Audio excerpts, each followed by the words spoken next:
그 영생을 받기에 합당한 자들은 다 믿더라예요. 이 은혜의 복음이 어려운 게 아니잖아요. 이 그림이 누구나 이해할 수 있거든요. 그러니까 들어보고 합당한 자들은 다 믿게 돼 있어요. 나 이거 처음에 이거 만든다고 욕하던 애들 얼굴이 생각나네요. 엄청 욕하고 이것만 보면 얼굴이 마귀처럼 붉어지는 거예요. 네가 뭔데 이런 거 만드냐 이런 거예요. 아니 그리스도인은 다 만들 수 있지. 배운 게 이건데 왜 못 만드냐고. 잘했어요 간증을. 아까 이게 핵 얘기했잖아요. 핵이 고향에서 저 이름을 핵이라 불러요. 받침을 빠뜨리잖아요. 그 혁이라고 안 그러고 아무도 안 그래. 맨날 핵이라 그래 핵. 그래요 여기 핵 그러니까 그 생각나네. 그러니까 이것도 하나님 지혜를 주신 거니까 이걸 처음에 탁 올리니까 카카오 스토리에 외국에서도 연락이 오고 돌라고 이전도지를 지구의 핵이 지옥이라고 제가 처음으로 이 그림을 딴 데서 가와가지고 말씀을 했거든요. 그래서 이렇게 하나님 지혜로 만든 전도지니까 만능의 복음을 여러분이 가지고 있다고 생각하고 늘 여러분 앞에서 이거 놔두시고 생각하는 거예요. 이렇게 해서 나를 간 다음에 밖으로 나가서 영원한 생명을 받기에 합당한 자들은 다 믿더라 그랬잖아요. 그러니까 하나님께서 그 사람의 일평생을 다뤄왔다고요. 그게 지금 얘가 어디쯤 왔는지 알 수 없어요. 그러니까 이 소리만 듣고도 그랬다잖아요. 그러니까 뭔가 좋은 일이 일어날 것 같다고. 저도 사실은 20대 초반에 그걸 찾았었거든요. 아마 나도 누군가 이렇게 했으면 내가 쫓아갔을 거예요. 그 나한테도 좀 말해줘 보라고. 그런데 어떻게 하면 되냐고. 그래서 난 무릎 꿇었을 거예요. 그 길거리는 어디든. 하나님 이렇게 나를 사랑하시는데 그 사랑을 안 받아들일 이유가 없잖아요. 그래서 복음을 전하는 사람이 하나님의 프로포즈를 전달하는 사람이에요. 그러니까 여러분이 중매쟁이에요, 사실은. 우리나라 말로 이해하기 쉽게 말하면 프로포즈를 받으라고 얘기하는 거예요. 네 이미 이 갈보리 십자가에서 하나님 너를 부르셨다고. 여기서 네가 믿으면 영원한 생명을 얻는 것이라고. 그래서 여러분 이것도 받으셨잖아요. 잘 나를 이렇게 갈아가지고 제일 만만한 사람한테부터 한번 써먹어 봐요. 이리 와봐라 이래가지고 야, 너 사람이 지금 어떻게 된 줄 아냐? 이러면서 쭉 그런 권위를 가진 책은 하나님이 쓰신 책밖에 없어. 그건 성경이야. 뭐 다른 경전은 믿을 수 없는 거야. 이러면서 복음을 한번 전해 보셨으면 좋겠습니다. 그러니까 이제 성경이 하나님을 믿지 않더라도 영들이 막 있던 능력을 발휘하는 사람들이 많아요. 마귀들도 영이기 때문에. 근데 그런 거 말고 우주 만물을 창조하신 하나님께서 무엇이라고 말씀하시는지 내가 지금 잘 설명해 줄 테니까 내 얘기 들어봐. 그래가지고 우선 구원 받게 해야 돼요. 영이 거듭나면 그때부터 말귀를 알아듣거든요. 그 전에는 그 다툼밖에 안 되니까. 그렇게 해서 다음 주에 좀 시간 내줘서 복음 전하고 하셨으면 좋겠습니다. 그 제가 기도하잖아요. 기도하면 일단 마이크를 잡으래요. 마음속에 드는 게 아니 지금도 딸꾹질 안 멈추는데 마이크를 잡는다고 멈추겠습니까? 그러니까 일단 잡아보라고. 그래서 제가 잡았어요. 뭐 어떻게 될지는 모르겠지만 편안한데요 지금.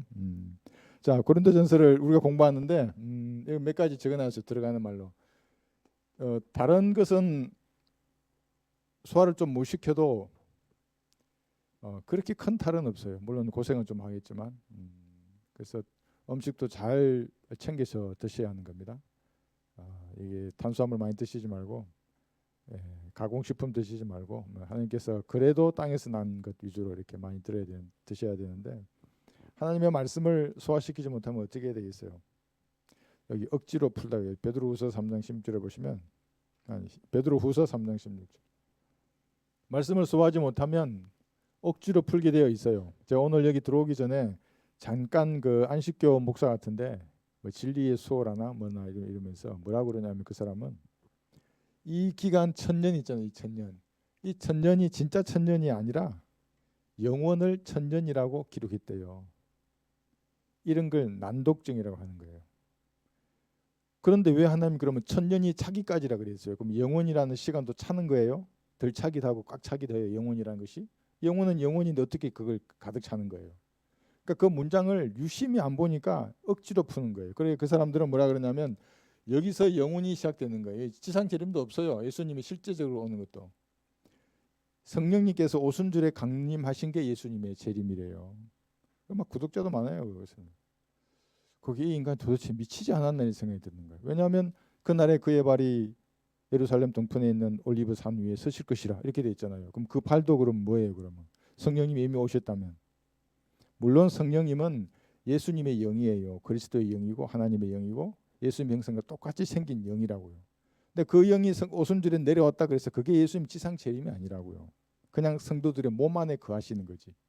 몸 안에 거한다고. 그러면 몸 안에만 가고 밖에는 성령님이 없는가? 그것도 아니잖아요. 무소부지하신 분인데. 그러니까 영접한 사람들에게만 예수님이 영으로 들어가시는 거예요. 그럼 진짜 예수님 어디 계세요? 33살 반의 유대인 남자는. 5군데의 상처를 가지고 계신 그 예수님은 셋째 하늘 정상에 지금도 서 계시는 겁니다. 그리고 내려오실 것이고. 그러니까 이 세대적 진리를 거부하면 억지로 풀게 돼 있어요. 이렇게. 아유, 억지로 풀면 뭐 어때? 뭐 이렇게 푸나 저렇게 푸나 풀면 되지. 아니에요. 억지로 풀면 스스로 멸망당하는 겁니다. 이 베드로후서 3장 11절 보세요.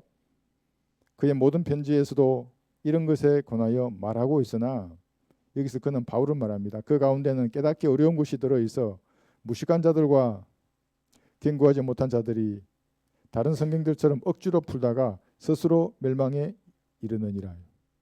아이고, 성경 말씀은 내가 잘 소화하지 못하고 억지로 무엇인가를 풀게 되면 그의 혼이 지옥에 가는 거예요. 그럼 그렇게 이 천년왕국이 영적인 영혼인데 천년으로 이렇게 기록했다 그런다거나, 예수님이 오순절 때 내려오는 게 이게 지상 재림이라고 말하면 아무것도 아닌 것 같지만 그 사람은 구원받지 못했다고요. 그러니까 그런 신학을 그 수십 년간 공부하고 헛소리하고 있는 거예요. 그게. 그 아까운 시간에. 그러니까 여러분들은 이제 우리 베드로 얘기하지, 고린도전서를 공부할 때 초신자의 삶이 어떤 것인가에 대해서 집중적으로 나오는데, 그러니까 뭐 두발은 어떻게 해야 되고 복장은 어떻게 해야 되고 결혼관은 어떻고 이런 기초적인 것들이거든요. 그게. 그런데 간혹 심오한 말씀이 있어요. 왜냐하면 가독이기 때문에. 예를 들면 은사 같은 거. 은사 같은 건 예를 들면 방언의 은사나 여기 잠깐 나오겠지만 조금 가독이기 때문에 조금 심오해요. 그런데 세대적 진리를 공부해서 나누면 하나도 어렵지 않아요. 나누지 않으면 여기 예를 들면 예를 들어서 적어놓은 거예요. 동그라미 치는 건 지금도 할 수 있어요. 이거는 공부를 하면 돼요. 성경 말씀을. 이것도 공부해야 분별을 하는 것이고. 근데 이적이나 방언이나 통역이나 뱅고침은 표적으로서의 은사잖아요. 이것은 사도의 표적 함께 끝났다고요. 바울이 지금 아직 살아있으니까 표적이 남아있어요. 그때는. 근데 바울이 죽을 때쯤에는 없어져요. 자기도 없어지고 다 없어지고 마지막에는 슈퍼맨 같이 죽은 자도 살렸던 바울이 죽는다고요. 목이 잘려서 죽는다고요. 만약에 사도의 표적을 행한다면 그때 뭔가 해버렸을 거 아니에요. 감옥에서 또 뭔가 해서 목도 안 잘리게 했어야죠. 그런데 마지막은 초라하게 죽는다고요. 왜냐하면 그 사도의 표적이 없어지는 은혜의 복음이 전파되는 세대이기 때문에 그런 거예요. 그러니까 세대적 진리를 모르면 성경을 억지로 풀게 되어 있어요. 그러니까 성경에는 구원은 받는 방법이 여러 군데 나와요. 천년왕국에서 구원받는 방법, 영혼 세대에서 구원받는 방법. 영혼 세대에 들어가려면 이 육신을 입은 사람들은 생명나무 가위를 먹어야 되잖아요. 그 생명나무에 대한 권리를 가지려면 천년왕국이나 대환란 때 행위로 끝까지 지켜내야 한다고요. 그죠? 여기서도 지켜서 영혼에 들어가서도 지켜야 된다 얘기를. 먹어야 사니까. 그 사람들의 구원받는 방법이 있고, 또 대환란에서 공부 많이 해서 여기 구원받는 사람들이 있고, 교회 시대에 받는 사람들 이 과도기 때 또 구원받는 방법, 그 이전의 방법, 이게 다 달라요. 이걸 모르고 고린도전서를 또 억지로 풀다 보면 방언에 매여서 평생을 시간을 허비하게 됩니다. 방언한다고 구원 안 받은 사람은 아니에요. 구원 받으니까 더 쉽게 마귀에게 속아요. 순수하기 때문에.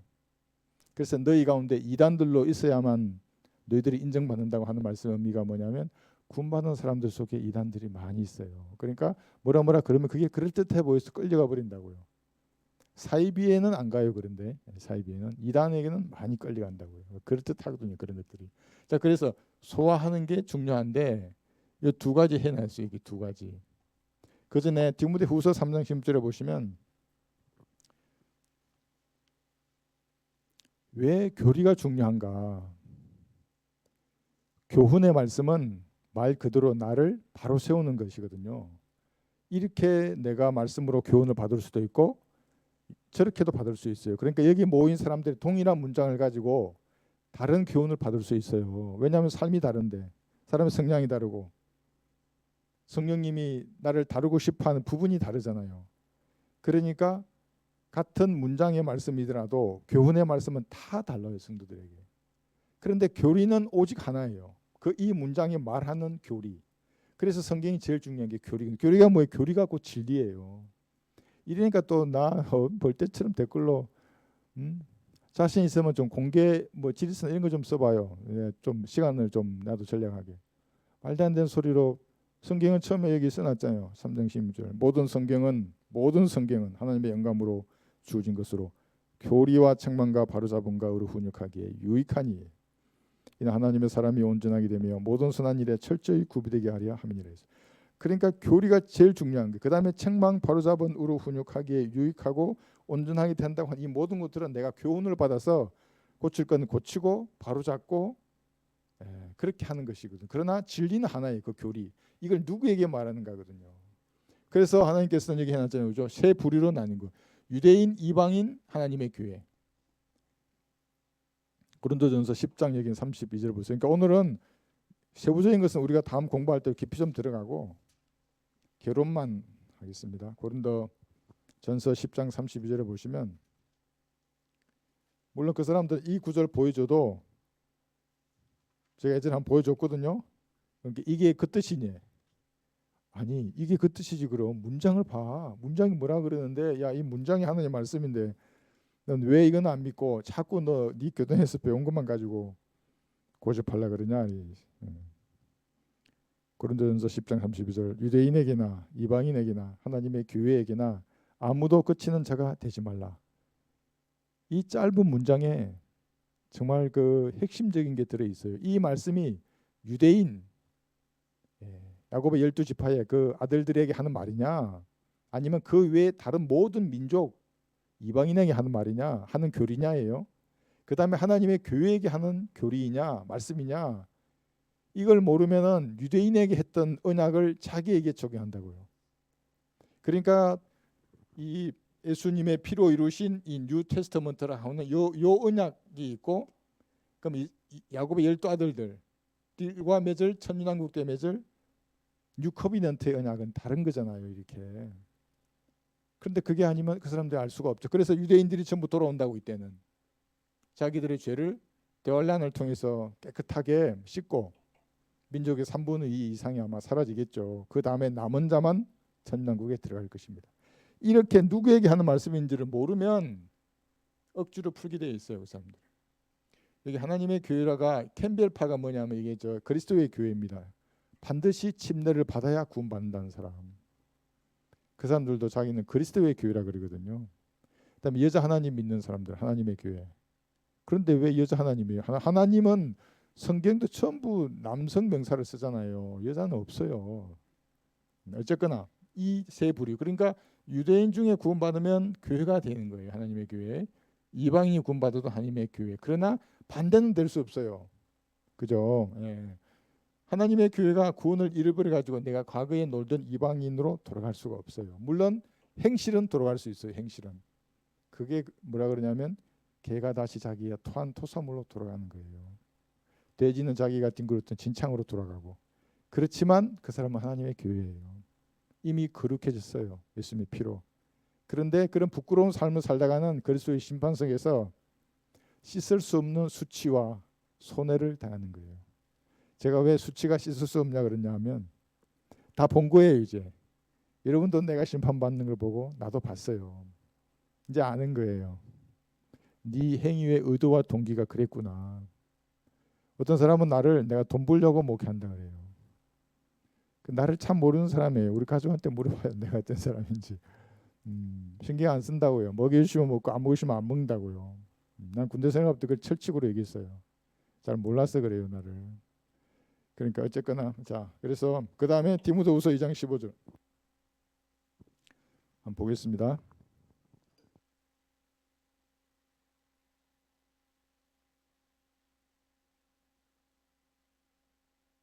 우리가 다 암기하라고 고민하고 있는 말씀이죠. 디모데후서 2장 15절. 내가 진리의 말씀을 올바로 나누어 자신이 하나님 앞에 부끄럽지 않는 일꾼으로 인정받도록 공부하라 그랬어요. 여기서 보세요. 우리는 지금 소화에 대해서 말합니다. 말씀을 세대적 진리의 이 틀 안에서 풀지 않으면 억지로 풀다가 스스로 멸망하여 이 사람을 지옥에 가게 돼 있어요. 간혹 구원받더라도 그리스도의 심판석에서 물을 거둘 겁니다. 근데 여기서 지금 말씀하시는 것이 말씀인데, 여러분 한글로 보존된 말씀을 최종적인 권위로 여겨야 합니다. 그렇지 않으면 첫 번째 단추부터 잘못 끼운 거예요. 이번에 이재명 대표 그 법원에 가다가 코트를 입었는데 첫 단추를 잘못 끼웠더라고요. 나 우스워 죽는 줄 알았어. 아주 내 속이 시원하더만. 어쨌거나 첫 단추를 잘못 끼운 거예요. 그 사람도 잘못 끼웠어요. 그래서 한글로 된 최종적인 권위가 여러분에게 있어야 됩니다. 물론 영어를 모국어로 쓰는 사람들에게는 영어 킹제임스 버전이 그의 말씀입니다. 여러분에게 하나님의 말씀이 뭐냐고 물어보면 이 지금 손에 들려 있는 이 말씀이 하나님이 여러분에게 주신 말씀이에요. 근데 그게 아니라 난 원본을 찾겠어. 원본이 옆에 있더라도 그거는 여러분에게 필요한 말씀이 아니에요. 알 수도 없을 뿐더러 안다고 치더라도 자기 손에 있는 그 말씀이 하나님의 말씀이 나에게 말씀하신다는 믿음으로 탁 펴서 읽기 시작하는 거. 그러면 읽다가 무릎 꿇기도 하고 읽다가 찬양 드리기도 하고 감사해서 남과 비교해도 전혀 없어요. 영원한 생명을 가졌는데 뭐가 남하고 비교해서 내가 부족하고 언약하고 그런 게 어디서 나와요? 예수님 가지고 걔도 예수님 가졌으면 똑같은 건데. 그래서 그래서 말씀을 한글이에요. 올바로 나누는 거예요. 이렇게 우리가 지금 다 공부하고 있어요. 그러면 부끄럽지 않은 일꾼으로 인정받는 것입니다. 그렇게 하지 않으면 부끄러운 일꾼이 되어서 그리스도 심판석 앞에 서는 겁니다.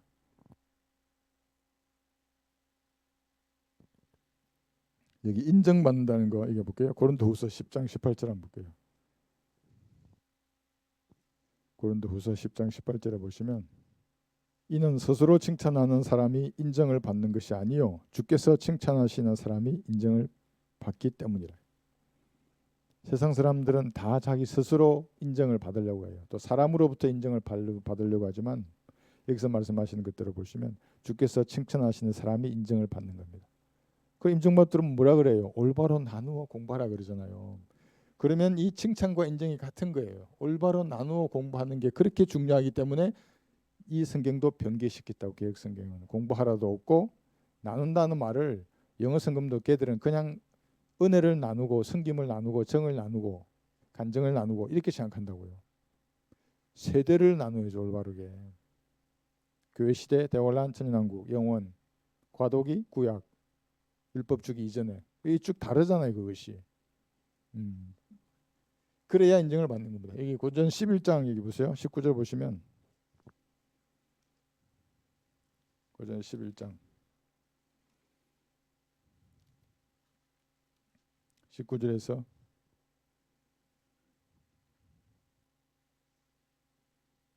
너희 가운데는 이단들도 있어야만 하리니 그리야만이 너희 가운데 인정받는 사람들이 나타나게 되리라. 이단들이 있어요. 구원받은 사람들 중에. 장로교에서 이제 나 보통 저를 이렇게 공격 많이 하거든요. 왜냐하면 내가 구원 받을 때 예정이 된다거나 택함이라든지 무조건적인 선택 뭐 이런 거는 제한적인 속죄 이건 완전한 마귀의 길이라고 계속 말하잖아요. 근데 감리교는 좀 덜해요. 왜냐하면 구원 받을 때 감리교도 의지로 예수 영접하거든요. 뭐 예정과 택함이 상관이 없어. 그러니까 감리교 신자가 좀 더 많이 구원 받을 것 같아요. 내가 보기에는. 그런데 이단들도 있다 그랬잖아요. 너희 가운데는 이단들도 있어야만 하리니 그래야만이 너희 가운데 인정받는 사람들이 나타나게 되리라. 가만히 이렇게 생각해 보면 세대적 진리가 하나님의 말씀으로 믿는 그 믿음이 얼마나 중요한가 여기도 나와요. 그죠? 여기서 인정받는 사람들이 나타나게 되는 거예요. 절대 다수잖아요. 이거 안 믿어요 사람들이. 그냥 처음부터 세대적 진리를 하거든요. 왜냐하면 이렇게 해버리면 성경에서 풀리지 않는 물론 100%다 알 수 없는 말씀들 아직은 있어요. 그렇지만 이것이 어느 세대를 말하는 것인지를 바로 안다고요. 그러니까 은혜의 복음으로 믿음으로만 구원받는 교리가 돋보이게 돼 있어요. 근데 다르게 섞어버리면 어떻게 돼요? 아무도 몰라요. 목사도 모르고 나도 몰라요. 이게 왜 여기 믿음이고 행인데 여긴 침례를 받아야 된다 그러고. 그러니까 말씀의 권위가 세대적 진리를 거부하면 설 수가 없어요. 그런 교회나 교단에서는. 예? 이단들 얘기 있죠? 이거 한번 볼까요? 로마서 14장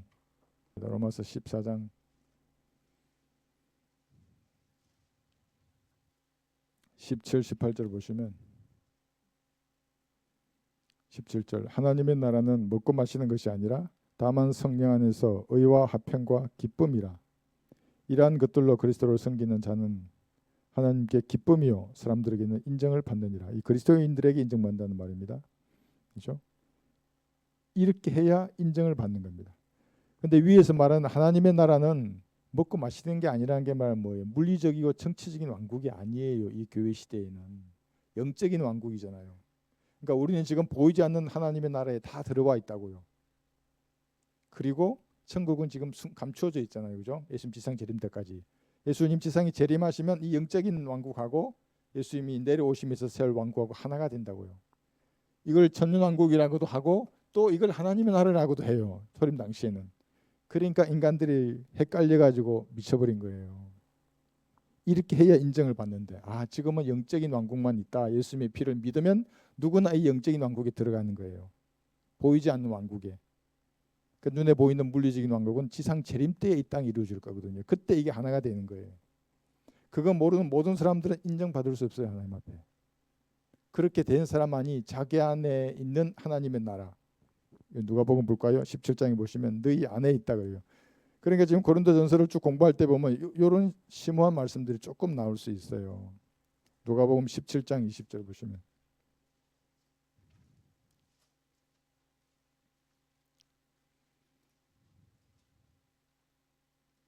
누가복음 17장 20절 21절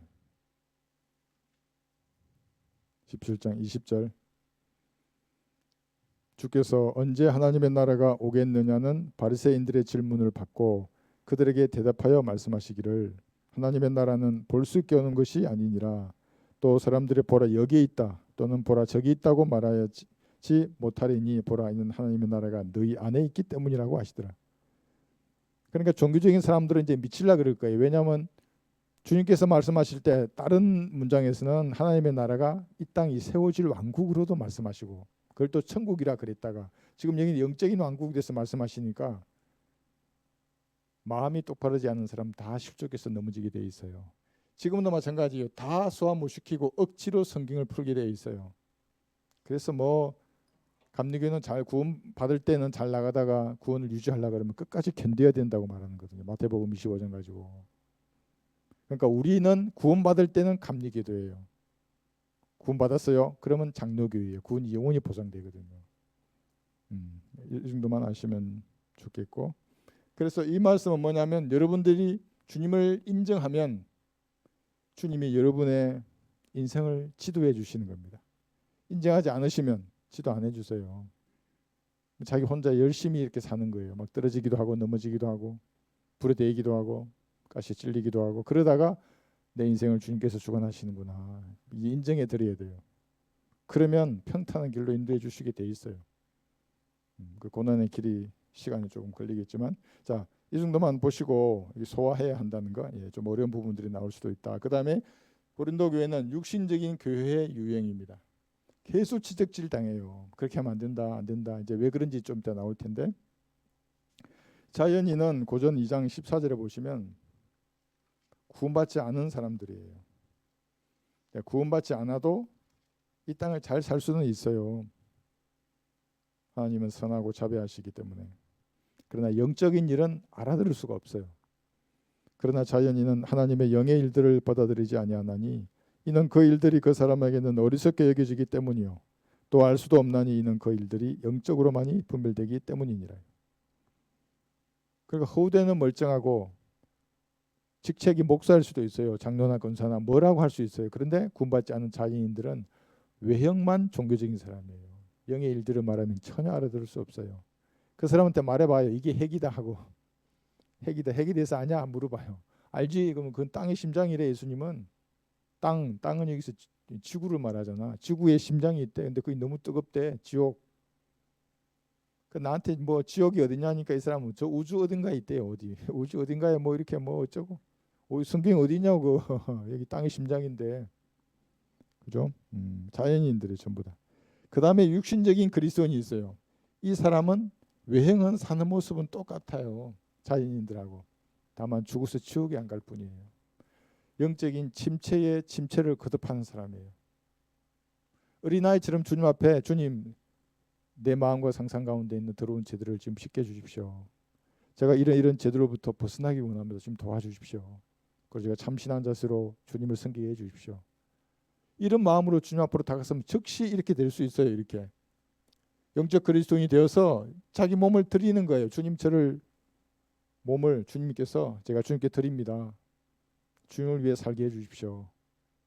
그런 헌신의 결단으로 늘 성장해요. 이 사람은 넘어질 수는 있어요. 이렇게 말씀으로 성장하는데 넘어지면 올라오면 돼요. 다시 쓰러지면 다시 일어나고 깔부리에 피로 씻고 또 쓰러지면 또 일어나서 앞으로 전진하는 거예요. 주님을 위해서 내가 살겠습니다 하는 사람이거든요. 그런데 고린도 교회는 이런 사람들을 가득 차 육신적인 교회. 아무리 주옥 같은 말씀을 선포하고 전달해도 무슨 말인지를 못 알아듣기 때문에 하나님의 뜻을 실행할 수가 없어요. 그 밑에 있죠. 고린도전서 3장 보시면 보세요. 1절에서 고린도전서 3장 1절 형제들아 내가 너희에게 영적인 사람을 대하는 것처럼 말할 수 없어서 육신적인 사람 즉 그리스도 안에서 어린 아기들을 대함과 같이 하노라. 내 아기라고 뭐라 하는 게 아니에요. 그런데 시간이 지나도 성장하지 않으면 좀 이상하잖아요. 아기가 성장해야죠. 이제 기저귀도 갈 줄 알고 옷도 깨끗이 입고 씻고 이렇게 예의를 다하고 그죠? 내가 너희를 젖으로 먹이고 고기로 먹이지 아니하였으니 이는 너희가 지금까지 소화시킬 수 없었으며 아직도 그러하니라. 너희는 여전히 육신적인 사람이라. 너희 가운데 시기와 다툼과 분열이 있으니 어찌 너희가 육신적이 아니며 사람을 따라 행하는 자가 아니리요. 그러니까 육신적인 사람의 특징이 사람의 눈치를 보고 사람을 따라간다고요. 그래 막 사람 보고 막 좋다 그러고 이런다고요. 막 뭘 섬기기도 하고 그래요. 사람 보고. 하나님 다 보고 계신데. 그죠? 그래서 고린도 교회는 고기를 먹어서 영적으로 성장한 사람들이 아니라 젖으로만 먹는 영적인 아기들이에요. 영적 아기. 그러니까 이런 일들이 일어나는 것이고 아기들이기 때문에 하나님의 온전하신 뜻이 뭐예요? 선하신 뜻도 이 땅에서 입증하지 못하는 그런 아기들이라는 겁니다. 아기들은 부끄러운 말이잖아요. 그 아기, 야 네가 교회 다닌 지 1년 지나고 2년 지나고 3년 지났는데도 아직도 아기로 지내냐? 제가 이 목회하기 전에 이제 헌신을 했잖아요. 그럼 몇 달 안 돼서 내가 이제 우리 가족한테 물었잖아요. 아니 나 몇 달 되지도 않았는데 헌신한지 뭐 이런 것도 해야 돼. 그러면은 구원받은 지 얼마나 됐네요. 아, 구원 20대 초에 받았지. 그러면 30년이 넘은 사람이 뭐 아기 같은 소리를 하냐고. 그래가지고 내가 뜨끔했어요 정말로. 아, 나 20대 초에 구원받았는데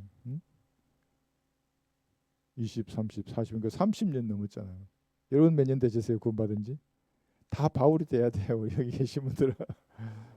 그래서 영적인 아기에 있지 말고 육신적인 아기에 있지 말고 영적으로 성장해서 주님과 교제하는 그런 그리스도인이 돼야 하는 겁니다. 근데 고린도인들은 하여튼 여기 고린도 교회는 이런 사람들이 대다수가 모여 있었습니다. 그래서 여기 14장 20절을 보시면 바울이 이렇게 말합니다. 그래서 고린도 교인들한테 오늘은 그냥 우리 맛만 보는 겁니다. 14장 20절. 그러니까 이것이 뭐 이 고린도 전후수가 우리 교회 시대의 전체적인 교리라 이렇게 생각할 수 없는 거예요. 그걸 이제 깔고 보시면 좋습니다. 14장 20절.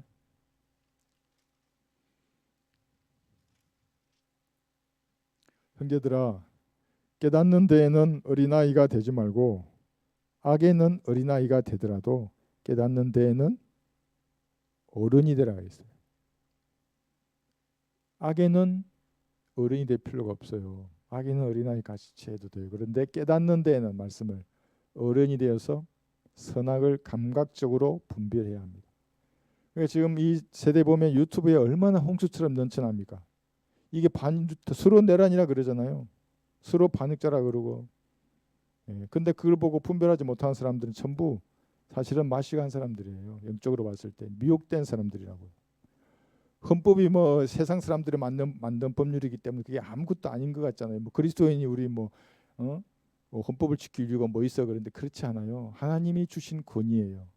권세자들에게 복종하라는 말이 이 시대에 우리가 적용한다 그러면 헌법을 준수하는 그 권세자에게만 복종해야 되는 거예요. 근데 헌법을 위반해서 이 나라를 사회주의 국가로 만든다. 그러면 그리스도인들은 목을 긋고 반대하는 겁니다. 그래서 저도 외치는 것이고 그건 아니라고. 그거는 이 나라를 그 중국의 공산당에게 넘기는 것들은 그건 반역자들이라고 말하는 겁니다. 그럼 뭐 민주파출소 이건 뭐예요? 민주파출소도 만들었는데 그게 인민파출소예요. 입에 자갈을 물려 한다고요. 우리는 보세요. 박근혜 대통령이나 윤석열 대통령 별의별 욕을 다 하잖아요. 막 단두대에 끌고 다니고 목을 그 인형으로 만들어 가지고 팔로 굴려 다니잖아요. 누가 그 고소하고 그렇게 한 적이 어디 있어요? 근데 이 사람들은 유튜브로 말하거나 카톡으로 보내도 처벌하려고 한다고. 이 사람들이 독재자들의 후예예요. 이 사람들은 그냥 상식만 봐도 돼. 헌법을 몰라도 돼. 뭐 헌법에는 모든 국민은 뭐 집회 출판 결사의 자유가 보장되고 통신 비밀에 뭐가 있고 다 없어도 되겠네. 딱 보면 알잖아. 내 카톡을 왜 보냐고요, 걔들이. 그렇잖아요. 단톡방을 우파라고 만들었더니만 누가 나한테 보냈더라고. 우파들의 모임 이래 가지고 카톡 단톡을 만들었더만 즉시 계정이 차단되더래요. 나한테 찍어서 보내주더라고. 안 하면 돼요. 그래서 우리도 다 바꿔야 돼요. 그 텔레그램이나 뭐든 바꿔봐요, 형제들. 우리 소풍 단톡방 바꿔야 되니까 바꿔서 카페 공지해요. 우리 그 카톡은 다 나와야 되니까 거기 있는 거. 그러니까 이런 독재자들이 이렇게 하는 거예요, 사실은. 자, 그래서 여러분도 깨닫는 데에는 어른이 돼야 합니다. 악에는 어린아이가 되고 이제 그런 내용들이 좀 보시면 좋고. 그 다음에 이거 보세요. 바울의 선교 여행인데 언제 그럼 이 편지를 썼는가 이건데 우리 여러분 아실 거예요. 1차, 2차, 3차에 나눠서 바울이 선교 여행을 했는데 우선 뭐 몇 년도 뭐가 했고 이건 시험에 나오는 거니까 이거는 우리 공부할 필요가 없고 왜 바울이 벌써 1차 여행 갔다 왔어요. 거의 2,000km 이상을. 또 2차 여행 가요. 막 5,000km 이상을. 또 3차 여행 또 가요. 또 5,000km 이상을. 이 사람은 진짜 달렸어요. 예, 진짜 달린 사람이라고요. 왜 그렇게 했을까요? 그 여기 이생뿐임이 아니기 때문에. 이거 봐요. 고린도전서 15장 19절. 15장 19절. 이생뿐만이 아니기 때문에. 고린도전서 15장 19. 만일 그리스도 안에서 우리가 바라는 것이 오직 이생뿐이라면 우리는 모든 사람 가운데서 가장 비참한 사람이라. 그렇잖아요. 우리는 절제하잖아요. 그리고 내 안에 계신 하나님이 나를 보는 시각으로 나를 고치려고 그런다. 이게 얼마나 힘들어요. 사실은 가슴 아픈 거거든요. 좀 내 죄를 자백이 한다는 거는. 그리고 우리가 세상에 휩쓸리지 않잖아요. 뭐 세상 애들 하는 거 다 하잖아요. 육신이 원하는 대로. 그리스도는 그렇게 하지 않는다고요. 그건 하나님을 배신한 것이기 때문에. 왜 그래요? 이생뿐만이 아니기 때문에 그런다. 우리 바라는 것이. 그래서 여기 제가 적어냈어요. 이생뿐만이 아니다. 자, 알기 쉽게 했어요. 우리가 이생은 뭐냐면 악한 현 세상에 사는 거예요. 지금 여기가 우리 여기에서 교회 시대에 이렇게 살고 있어요. 이 세대는 마귀가 모든 권세와 제도를 다 장악하고 있는 악한 세상이에요. 뿐만 아니라 오는 세상이 있어요. 이게 천년왕국이 오는 세상이에요. 히브리서 6장 5절에 보시면 그 세상도 있는 거예요. 그 세상에서 여러분들은 5고울이나 10고울을 통치하게 될 거예요. 그리스도의 심판성에서 받았던 그 유업으로. 그러니까 이생뿐만이 아니라고요. 여기서는 비록 통치하지 못하더라도 성경이 약속하는 거예요. 오는 세상에서는 여러분들이 이 세상을 통치할 수 있다고요. 뿐 아니라 새하늘과 새 땅도 있어요. 그죠? 이생뿐만이 아니라고요. 영원 시대에서 새 예루살렘 도성에서 우리가 모두 이웃으로 살 거예요. 좌익은 보기 싫어요. 그때도. 나는 그때도 좌익이 없는 난 싫어할 거예요. 난 내가 이사 가든지 주님 보고 자리를 바꿔달라 그러든지. 예? 그죠? 이생뿐만이 아니죠. 분명한 이 다가오는 세상부터 해서 또 영원 세계가 있잖아요. 그죠? 과거에 드셨어요. 이전에 있던 세상. 이전에 있던 세상. 이거 한번 볼까요? 베드로 후서 3장 6절에 보시면 바울은 이것을 알았어요. 그래서 열심히 달렸던 겁니다. 갔다 오면 또 가고 또 선교로 또 나가고. 베드로 후서 3장 6절.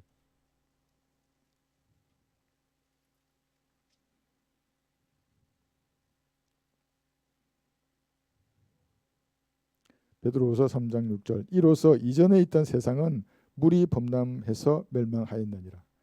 이 이전에 있던 세상이 노아의 홍수로 멸망한 세상이 아니에요. 왜냐하면 그 앞구절에 보시면 4절 보시면 말하기를 그가 온다는 약속이 어디 있느냐. 조상들이 잠든 이래로 만물은 창조의 시작. 이게 창세기 1장 1절이잖아요.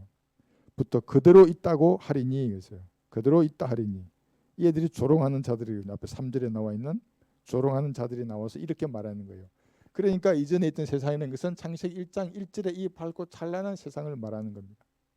그리고 그것이 영원 세대에 가면 다시 회복될 거예요. 그러면 여러분이 바라는 것이 이생뿐이에요? 아니잖아요. 그죠? 천년왕국에서도 분명한 여러분의 삶이 있어요. 저는 20대 중반에 이걸 알고 막 피터팬처럼 날아다닐 생각으로 진짜 겨울에도 반팔팀에 입고 막 우리 복음 전하라 우리 그 부대 간부들 이름 적어놓고 가가지고 제가 그때 총각인데 결혼한 사람들 그 부부 생활 그것도 상담해주고 뭐 시부모 어떻게 해야 돼 이걸 내가 어떻게 알아요 시부모. 그런데 지혜를 주세요. 지금도 놀라요 그게. 막 말하게 한다고요. 막 대답을 다 해요. 모든 질문에. 막 가톨릭 기도도 무릎 꿇고 불교 신자도 무릎 꿇고.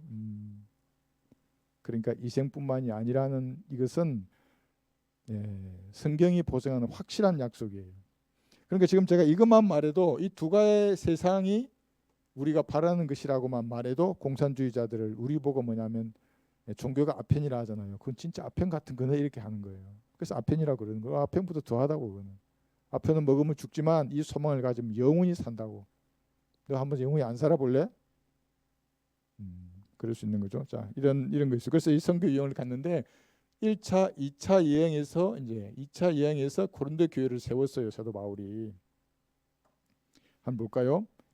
신라와 디모데가 이제 2차 여행에 합류했기 때문에 강력한 선교를 하게 됩니다. 그래서 교회가 나왔거든요. 그래서 하나님께서 어떤 사역을 강력하게 진행하실 때는 사람을 보내주세요. 나가는 사람을 그래서 아쉬워할 게 아닌 겁니다. 주님의 우리가 하는 일이 주님께서 복을 주시겠다 그러면 사람을 합류시켜서 그 일을 강력하게 진행하는 겁니다. 우리가 가기 전에 제가 말했죠. 제 소망은 2천만 장을 보내는 거예요. 걔들 인구수만큼. 고린도전서 4장 15절.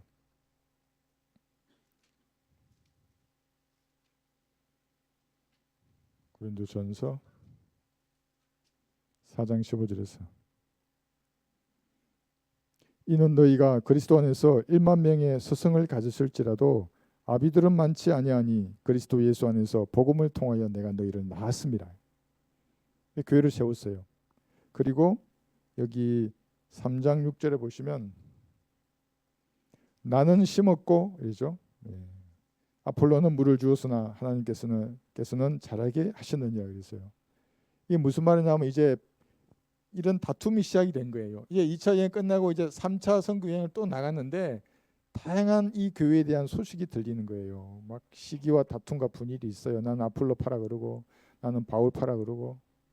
그러니까 이제 3차 전도 여행, 3차 이 선교 여행을 후기쯤에 한 AD 57년이나 9년쯤에 이제 이 고린도 전서를 쓰면서 이런 소문들에 대한 명확한 해답을 주시는 거예요. 왜 이렇게 줘야만 했냐 하면 여기 쭉 나와요. 이 고린도 교회 자체가 조금 타락한 도시거든요. 고린도 교회라는 그 지역 자체가. 그렇기 때문에 그때 생활하던 물이 안 빠진 사람들이 여기 나와서 성도로서 생활을 하려고 그러니까 다양한 문제점들이 드러나는 겁니다. 그러니까 이 교회에 했던 것이 우리에게 교리가 될 수 없어요. 로마 가톨릭은 아직도 머리에 뭐 쓰고 있잖아요. 그 여자들이 뭐예요? 그 하얀 면사포 같은 거 쓰고 하잖아요. 그죠? 그 면사포 쓰고 그 윤석열 뭐라더라 뭐 내란 수계를 처단하라. 그런 게 미사한지 난 머리에는 그런 예쁜 하얀 포를 쓰면서 이번 그런 말을 하고 있어요. 로마 가톨릭. 고린도전서 10장 한번 볼까요? 고린도전서 1장 여기 10절 보시면 이제 여러 가지 소문이 들렸어요. 그래서 이 편지를 쓰게 됐는데 형제들아 이제 내가 우리 주 예수 그리스도의 이름으로 너희에게 공고하노니 너희 모두는 같은 것을 말하고 또 너희 가운데 분열이 없게 하여 같은 생각과 같은 판단으로 온전히 함께 연합하라. 1장 10절이잖아요. 그렇죠? 그러니까 그런 다양한 의견 대립 충돌된 이런 것들을 바울이 편지로 써서 바로 잡아주는 거예요. 야, 두 발은 이렇게 해야 한단다.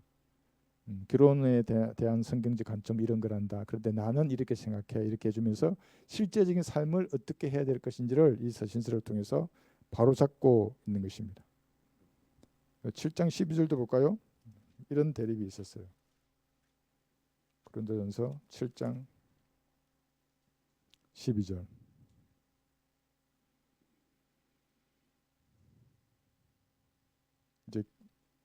결혼한 생활하고 독신 생활에 대해서 이게 쭉 말하는 거예요. 그 결혼, 이혼, 재혼에 대한 상세한 가르침을 이제 여기서 하더라는 겁니다.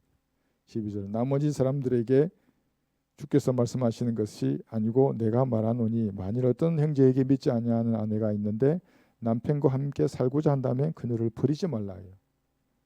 그럼 살고자 하지 않으면 버려도 되는 거예요. 그러면 간다는데 믿지 않는 사람이 또 어떤 여자에게 믿지 아니하는 남편이 있는데 함께 살고자 한다면 그를 떠나지 말라 했어요. 이러면서 나중에 우리가 공부해 보겠지만 아주 구체적으로 삶에 대한 그런 명확한 지침들을 여기서 내리고 있습니다. 그래서 그죠? 지역교회 회원의 성경적인 삶이에요. 현실적인 문제를 어떻게 처리할 것인가에 관점이 맞춰져 있는 겁니다. 이것은 교회 시대 전체를 하는 그런 교리로 교리가 아니라 삶의 문제를 다루고 있다.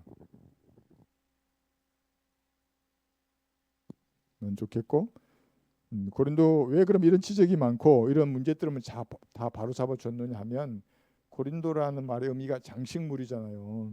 삐까뻔쩍하다고 그러니까 사람들이 그리스도인은 무엇으로 단장해야 하는가? 여러분 이번에 자막 설교 올려봤잖아요, 그죠? 제가 지난번에 주말 앞에 기도드린 적이 있거든요. 지금 저도 설교를 들어야 하는데 누구 설교를 들어야 합니까? 하니까 우리 거창에 있는 유정주 형제님이 짠 등장해가지고 내 자막 설교를 올리더라고요. 그러니까 제가 그 너무 은혜 받아요. 이게. 제가 자아도취된 게 아니에요.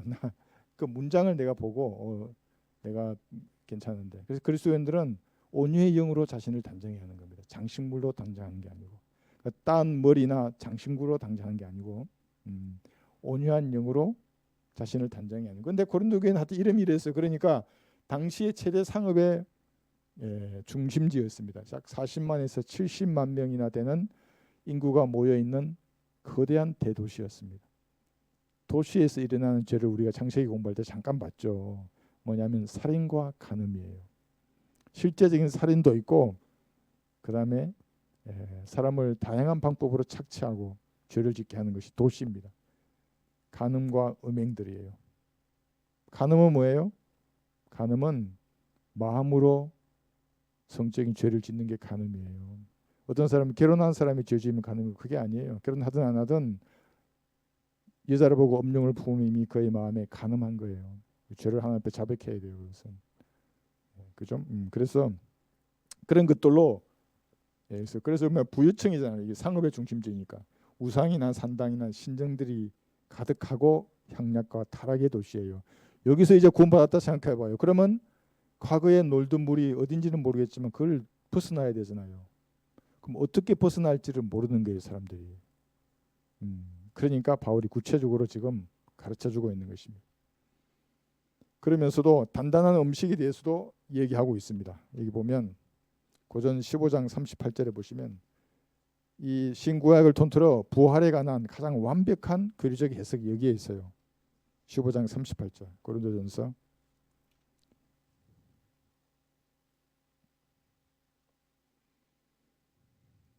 38절 제가 쭉 읽을게 한번 들어보세요.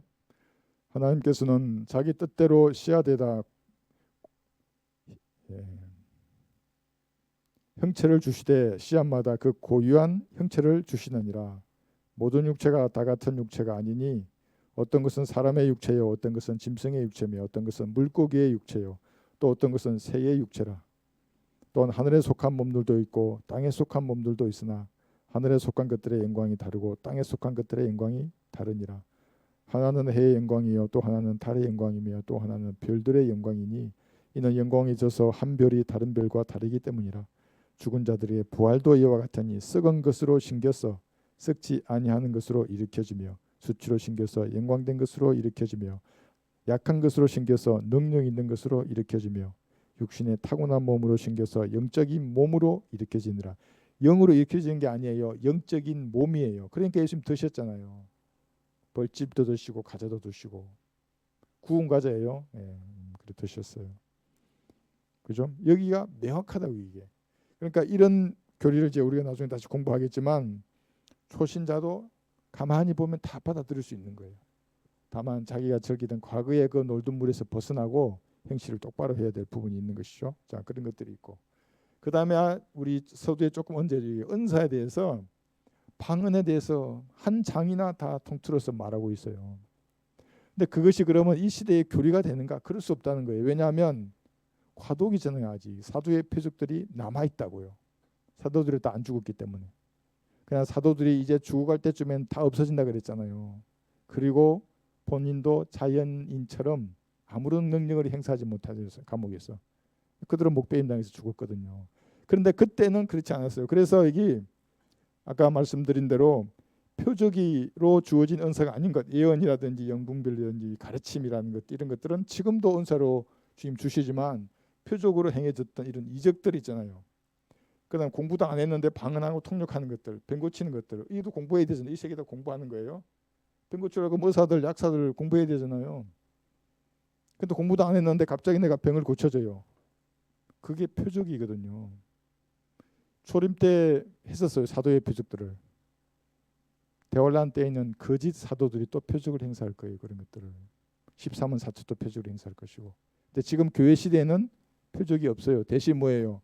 여러분들은 영원한 생명을 전할 수 있어요. 다른 사람들에게. 표적이 없는 대신에. 병 고치면 뭐예요? 그 사람 죽으면 지옥에 가는데. 그렇잖아요. 그죠? 나머지도 마찬가지예요. 자, 그런 것들이 여기에 쭉 나와 있는데 왜 그럼 이런 은사를 강조했는가? 이 고린도 교회 사람들이 왜 그랬겠어요? 은사를 강조하는 사람은 그래서 그리스도인으로서 보기 좀 이상한 사람이에요. 열매를 강조해야지. 내 육신을 죽은 것으로 여겨서 나오는 열매들이에요. 사람의 혼을 이겨옴으로써 맺는 열매들이에요. 그렇죠? 그런데 은사를 자랑하고 있어. 왜 그랬어요? 여기 보세요. 고린도전서 5장 1절을 보시면 그러니까 전혀 주님과의 교제에서 맺는 열매는 관심이 없고 겉으로 드러나는 은사만 자랑하는 거예요. 사람들이. 너희 가운데 음행이 있다는 것은 다 알려진 바로되 즉 어떤 자가 아버지의 아내를 취하였다는 것이니 그러한 음행은 이방인들 가운데도 없는 일이라. 음행 중에서도 아버지의 아내를 취한 이런 일들이 고린도 교회에 있었다고요. 그럼 언제부터 이런 음행이 있었어요? 이런 상업이 발달해 돈 많고 그죠? 부유층이니까 창세기 때부터 내려온 이거 이제 창세기 35장 보세요. 22절 르우벤 물같이 안정이 없는 장자 르우벤 다 잃어버렸잖아요. 자기가 받아야 할 것들을. 그러니까 구원받은 그리스도인들이 함부로 죄를 짓잖아요. 물처럼 안정이 없는 사람이 되는 거예요. 지옥은 안 가요. 물처럼 안정이 없으니까 주님 앞에 받을 상급도 하나도 없어요. 자기가 받을 걸 다 다른 사람 다 가져갈 거래요.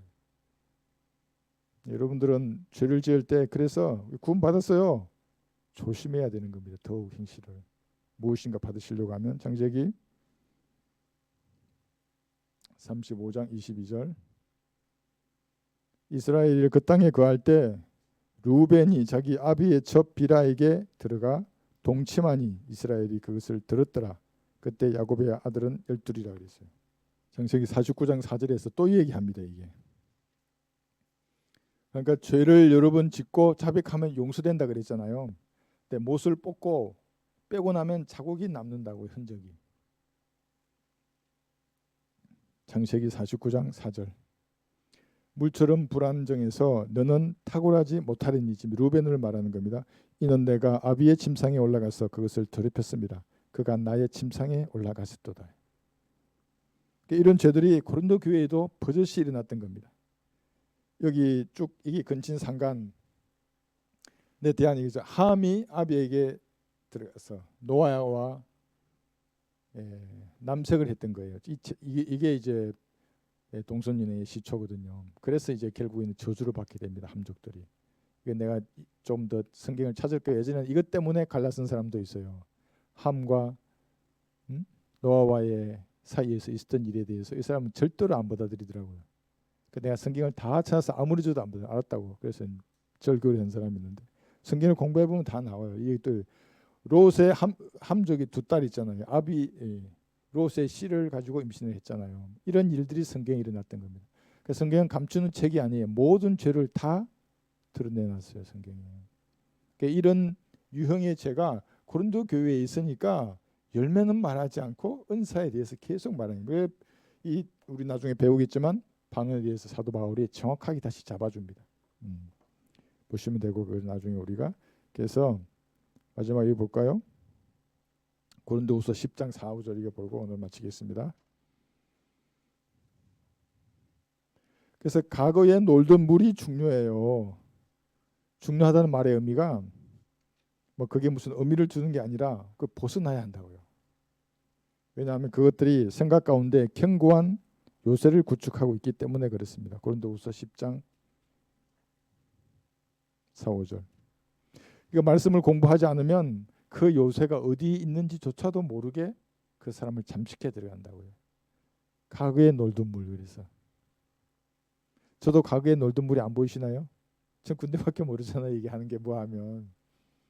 그래서 우리 가족은 걱정된대요. 무조건 돌격만 할까 봐. 고린도후서 10장 4, 5절. 그런데 여러 문제가 보여도 저게 중심을 향해서 돌격하면 가치 있는 삶이에요. 그게 난 그렇게 생각해요. 보세요. 고린도 10장 4절. 우리의 전쟁 무기는 육신적인 것이 아니요 오직 하나님을 통하여 견고한 요새들을 무너뜨리는 능력이라. 그 밑에 5장 보시면 그거예요. 여러분의 생각을 사로잡아 복종케 해야 하는 겁니다. 근데 과거에 너무나 이 성경을 알기 전에 내가 가지고 있던 가치관이 너무나 강력한 요소로 있다고요. 방법이 없어요. 말씀을 듣는 것 외에는. 듣고 또 들어야 돼요. 고치고 또 고치고 진지하게 기도하고 뭔가 알았으면. 그러면 어떤 물에 놀았든지 간에 주님이 그 사람을 영적인 그리스도인으로 성장시켜 주시게 되어 있습니다. 그래서 아무리 뭔가 여기서 제가 가르치고 이렇게 하더라도 이것 말고 성령님이 여러분을 가르치시는 게 훨씬 더 커요. 저는 그냥 그 도구이고. 오늘 여기까지 공부하겠습니다.